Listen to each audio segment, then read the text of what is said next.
नमस्कार। आज हम विज्ञान भारती कक्षा 7 अभ्यास कार्य पुस्तिका के अंतर्गत इकाई 2 रेशों से वस्त्र तक के अभ्यास प्रश्नों को हल करेंगे। पहला प्रश्न है, वस्त्र की सबसे छोटी इकाई तंतु कहलाती है। रेशों और या तंतु के प्रकार नीचे दिए गए बॉक्स में दर्शाइए। तो रेशो या इसी को हम तंतु भी कहते हैं। रेशों के कितने प्रकार होते हैं? तो 2 प्रकार होते हैं। प्राकृतिक रेशा इसमें दिया हुआ है, हम यहाँ लिखेंगे संश्लेषित रेशे।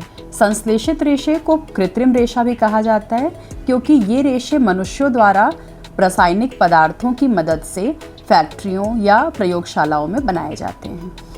तो प्राकृतिक रेशे जो होते हैं वो 2 प्रकार के होते हैं, पादप रेशे और जातव रेशे। तो जातव रेशे जैसे उदाहरण के लिए रेशम और ऊन, पादप रेशे उदाहरण जूट, रुई या कपास, नारियल, ये सारे क्या होते हैं? पादप रेशे। संश्लेषित रेशे का उदाहरण है जैसे नायलॉन, रेयॉन, पॉलिएस्टर आदि।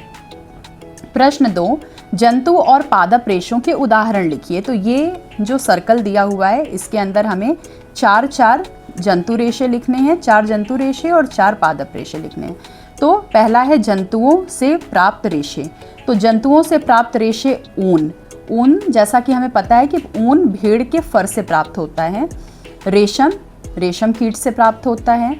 कश्मीरी ऊन प्राप्त होता है कश्मीरी बकरियों से, और अंगोरा ऊन प्राप्त होता है हमें खरगोश के फर से।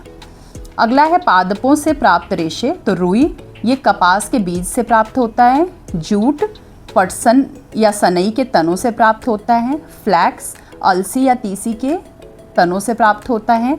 और नारियल जटा नारियल के फल से प्राप्त होता है। तो आइए तीसरे प्रश्न पे बढ़ते हैं।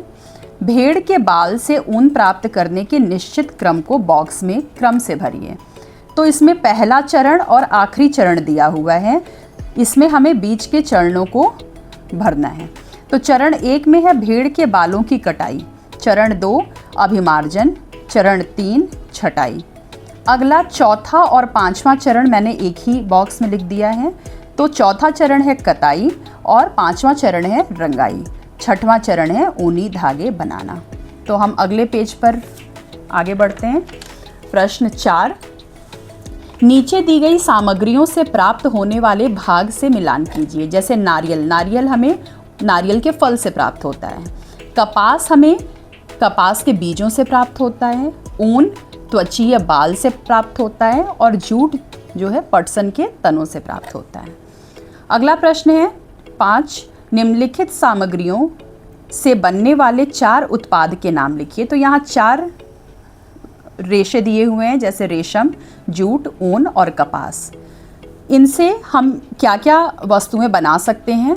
4 वस्तुओं के नाम लिखने हैं। जैसे रेशम से हम साड़ी, शेरवानी, दुपट्टे, घाघरा, चोली ये सब बना सकते हैं। जूट से हम बोरा, रस्सी, डोरी, बैग ये चीज़ें बना सकते हैं। ऊन स्वेटर, शॉल, कंबल, जैकेट बनाने के काम आता है। कपास से हम टी-शर्ट, बेडशीट, रुमाल, गद्दा, तकिया, रजाई में भरने के काम आता है कपास। अगला प्रश्न है 6वां, दैनिक जीवन में प्रयोग होने वाले जंतु रेशों एवं पादप रेशों से बनी वस्तुओं की उपयोगिता एवं महत्व के बारे में लिखिए। तो पहले हम उपयोगिता के बारे में लिखेंगे, उसके बाद हम उसके महत्व के बारे में। तो पहला है जंतु रेशों से बनी वस्तुएं। इसमें हम रेशम और ऊन से बनी वस्तुओं के बारे में लिखेंगे। जैसे रेशम से साड़ी, कुर्ता, स्कार्फ आदि वस्त्र सुंदर, मुलायम और चमकदार होते हैं। ऊन से हम स्वेटर, टोपी, मफलर, जैकेट आदि जो ठंड में हमारी रक्षा करते हैं। अगला है पादप रेशों से बनी वस्तुएं। तो इसमें कपास और जूट के बारे में हम देखेंगे। कपास से टी-शर्ट, रुमाल, चादरें आदि बनाए जाते हैं जो गर्मियों में शरीर को ठंडा रखते हैं। जूट से बोरे, रस्सियाँ, डोरियाँ आदि बनती हैं जो मजबूत और टिकाऊ होती हैं।